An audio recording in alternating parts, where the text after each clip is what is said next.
SFI certified. What does that really mean?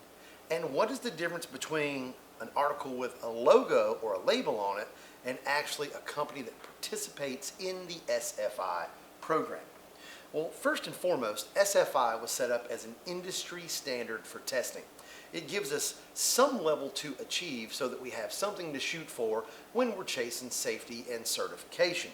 Now, there are many different levels of SFI certifications. For example, on fire suits, it starts at a /1 and goes all the way to a /30. I've been in the industry nearly 40 years and I've never seen the /30, but it apparently exists. So when you look at a fire suit, for example, you will see it is a 3.2/1, 3, 5, 10, 15, 20, or 30. That secondary number, the 1, 3, 5, 10, 15, 20, or 30, does not indicate the number of layers on the garment at all. It simply identifies the level of specification that it passes. So, for example, an SFI 3.2/5 suit is not 5 layers. It actually passes the specification for the /5. There's a standard set up for that. You can read all about it on the SFI Foundation website. Gloves and shoes are very similar. They fall under the 3.3 category for driver accessories and personal protective gear. Now, you're going to actually find these labels on the garments. On the fire suit, it's common to see them on the arm. We started that process about 20 years ago, and it seems everyone enjoys having it on the arm because it's kind of out of the way, and in most cases for photographs it's also out of sight. But you could also find it on the upper arm, on the upper chest, the back of the neck, but it does have to be on the outside of the garment in plain view.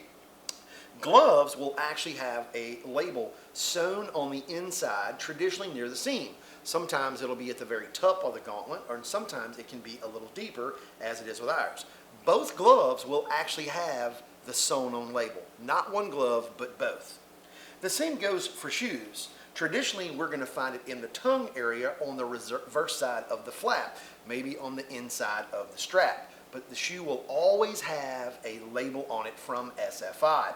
Now, both shoes will have the SFI label, and you can actually check these accessories also. How can you validate whether or not the manufacturer that you've selected is participating in the SFI program? Well, there's participation and there's items that have labels on them.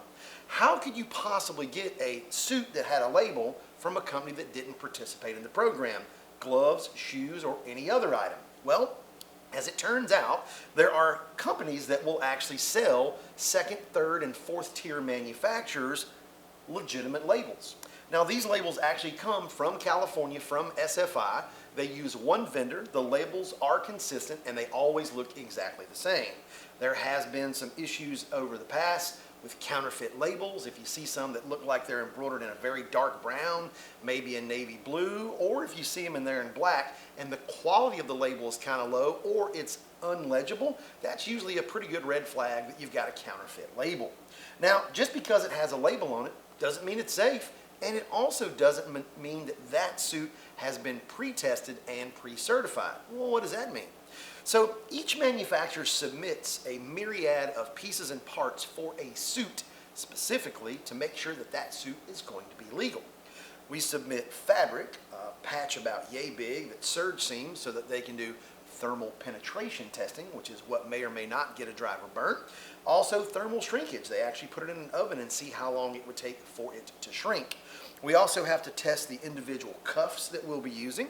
We also have to test the zipper.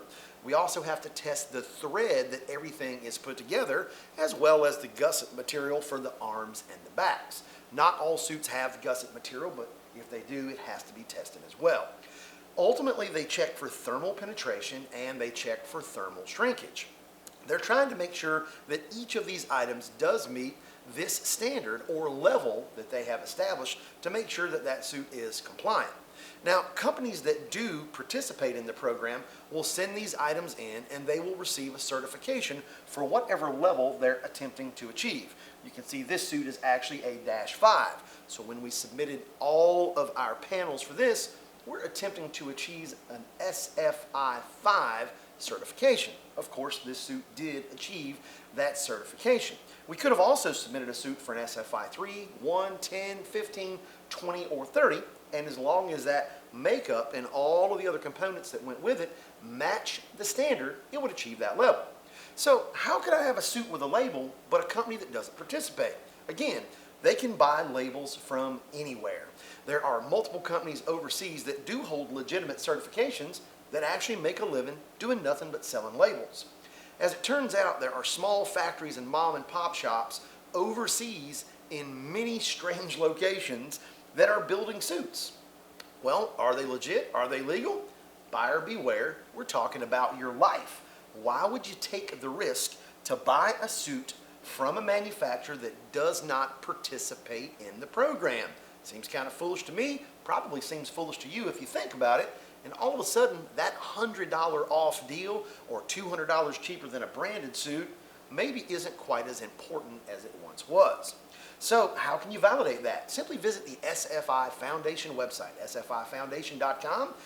Scroll over to manufacturers, slide down to personal protective gear, click on that. You'll see driver suits to the right, manufacturers, click on that.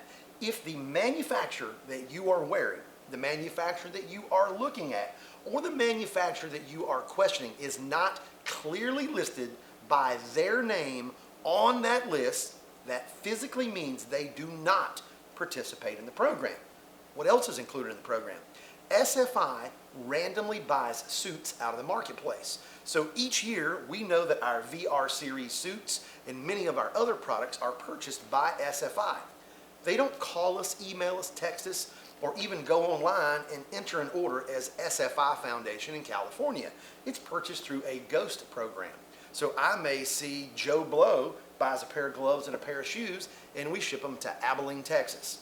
They're really not going to Joe Blow in Abilene. It's simply a location to be forwarded to California so they can be tested.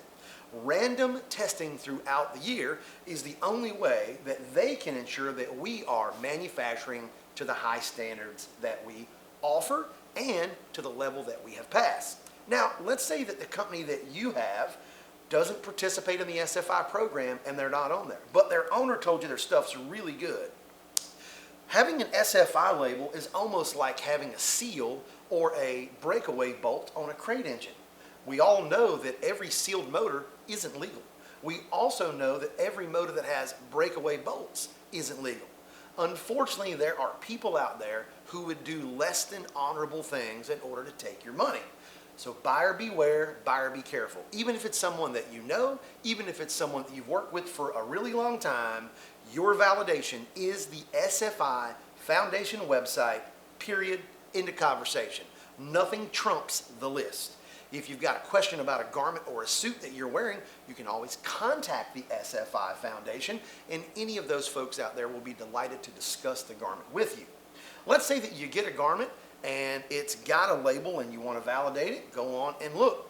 There are some tracks, series, and tours that are also keenly aware of this, and some of their tech inspectors have now begun taking suits from competitors that do not appear on the SFI manufacturer's list because, frankly, the racetrack does not want the liability.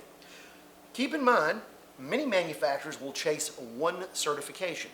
The most common is the 3.2/5 certification, which is the most common for a multi-layer fire suit. However, they will also manufacture gloves that do not participate in the program and shoes that do not participate in the program. Make sure that all of the items and all of the garments that you're wearing that have SFI credentials on them are truly SFI certified. In addition, turn your gloves inside out. Make sure they have the SFI label. About 50% of the gloves that we see at the racetrack that are not ours, when we roll them down or roll them inside out, have no SFI credential whatsoever. How do you know that you're actually wearing a flame retardant glove? Well, you don't.